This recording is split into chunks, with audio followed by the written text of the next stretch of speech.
Hi bro, welcome Shiva local channel. చూడండి bro, ఇది జరిగింది గోవాలోన.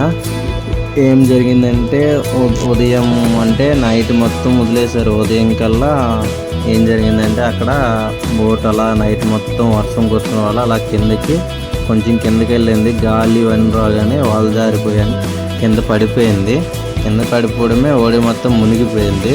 చూడండి బ్రో, అది అక్కడికి చిన్న బోట్ మనం వెళ్ళి చూసి అది బయటికి తీయడానికి ట్రై చేస్తున్నాము. చేసి తిరగేసేసి అది ఒడ్డుకి తాడు ఇచ్చేసి లాగించారు. అది ఒడ్డుకి తాడు ఇచ్చారు. అది లోన్ అంటే మరీ ఎక్కువ లోన్ ఏం లేదు, అది నంగారు వేసుకున్నారు నైట్ మొత్తము. అంటే నంగారు వేసుకుంటే అది కిందకి వెళ్ళిపోయింది. అది నంగారు వేసేసి అది తిరగేసేసి మన అవస్థలు పడేసి తీసుకెళ్ళాను. చూడండి, అది మీరు చూసిన తర్వాత లాస్ట్కి అందులో ఏమర్థమైంది కామెంట్ సెక్షన్లో పెట్టండి, అది ఎలా జరిగింది అనేసి. దానికి రిప్లై కూడా ఇస్తాను. అదేంటైందంటే దరికి లాగేటప్పుడు కూడా చాలామంది జనాలు చాలామంది లాగారు, తిరగేశారు. అయినా మనుషులు ఈదుకుంటూ, మా మత్స్యకారులు అందరూ ఈదుకుంటూ అక్కడ అన్నీ చాలా బాధపడుతున్నారు. ఎక్కువ కష్టం మత్స్యకారులకే ఉంటుంది, ఇలాంటి కష్టం ఎవరికి ఉండదు. అలాంటి మత్స్యకారులకి వలసలు వెళ్ళేసి అక్కడ గోవా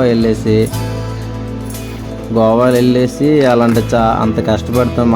అలా కష్టపడినోడు ఆ ప్రాణాపాయం ఈ రాళ్ళు మనేసి కొట్టేసిన ఈ రాళ్ళకి ఆ మత్స్యానికి ఉంటాయి కదా, నీరు ఎలా అవుతుంటుంది.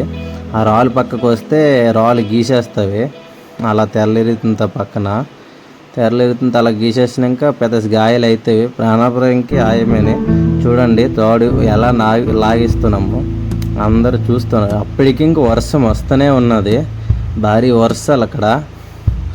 అయినా అక్కడ పెట్టగానే అది కిందకి వెళ్ళిపోయింది. బ్యాడ్ లక్, చాలా ఎక్కువ లాస్ అయినా ఏం చేయలేం పరిస్థితి.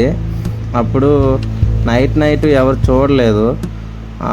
అంటే చాలా కొంచెం వెళ్ళింది, అందులో కొంచెం చిన్నది కాగానే ఇది వాటర్ ఎక్కువ పట్టడం వల్ల గాలికి వల జారేయడం వల్ల ఇలా జరిగింది.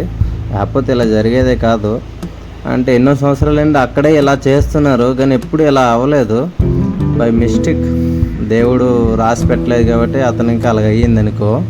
కానీ అతని ఆస్తి అన్నీ అతనివే. కానీ మన మత్స్యకారులు మాత్రం వేరే వలసలు వచ్చినారు కదా గోవాలోటే. చూడు ఎంత కష్టపడుతున్నారు, కష్టపడి దానికి ఎలాగోలాక అంటే ప్లానింగ్ మీద లాగి దరికి ఆ రాళ్ళు మధ్యలో వెళ్ళి తీసుకొని వచ్చాము.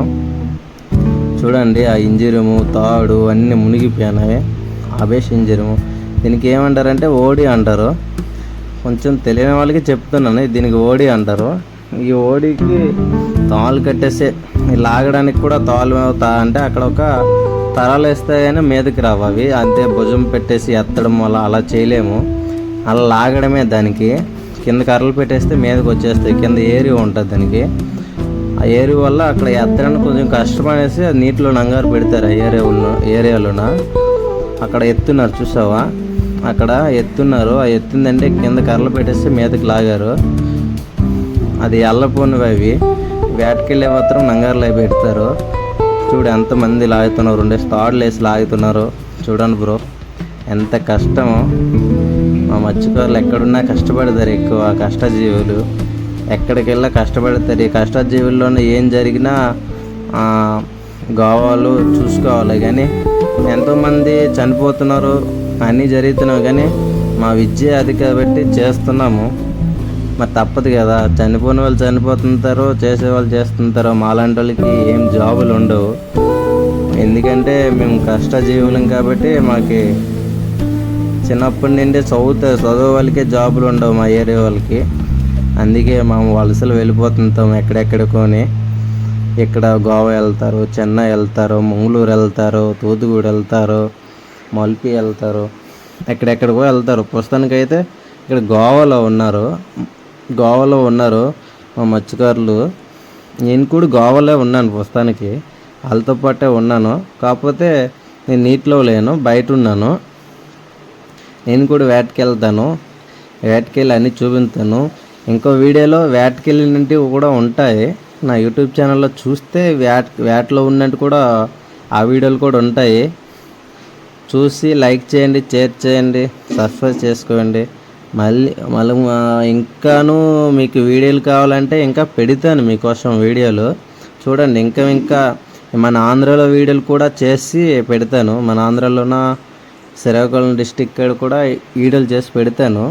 మా ఏరియాలో కూడా మా సొంత బోట్ కూడా ఉన్నాయి. మాకు సొంత బోట్ల వీడియోలు కూడా చేపలు ఎలా పెడతారో అన్ని పెడతాను. మమ్మల్ని కూడా గుర్తించండి యూట్యూబ్లో. గుర్తిస్తే కదా మేము కూడా ముందుకు వస్తే మేము కూడా ఇంకా యూట్యూబ్ కోసం కష్టపడాలనేసి ఆలోచన ఉంటుంది. చాలా మంది ఏం చేస్తారంటే వీడియో చూస్తారు, అలా వదిలేస్తారు, లైక్ చేసుకోరు. వాటర్ తిండే వాళ్ళు తింటున్నారు, ఎంత చేసినా చేస్తున్నాం. అక్కడ లైఫ్ గార్డ్ అడుక్కు ఉంటారు. ఎందుకంటే అక్కడ అంత రిస్క్ కాబట్టి అక్కడ లైఫ్ గార్డ్ ఎక్కువ ఉంటారు. మనోళ్ళకైతే లైఫ్ గార్డ్ ఉన్నదని ఆలోచన అయితే ఉండదు. కానీ వాళ్ళకి అలవాటు కాబట్టి ఎంత రిస్క్ అని చేసేస్తారో. కాకపోతే అక్కడ ఒక నెల రోజులు వేట కోసం వెళ్తారు. ఎన్ని జరిగినా చేయాలా, తప్పదు. ఎందుకంటే అది నష్టపరమైన ఇలా చేయాలా. అది ఒక పత్రంది, మొత్తం పెట్టుబడి మొత్తం వాళ్ళే పెడతారు. మేము వచ్చేసి ఏం చేస్తామంటే వేటకి ఒక నెల రోజులు వేట కోసం వస్తాము. ఆల్చకం మార్చకం ఒక రొయ్యలకి చేపలకి ఇంక వేట చేయడానికి వస్తాము. ఒక నెల రోజులు ఏం జరిగినా బాధ్యతలు మేమేని.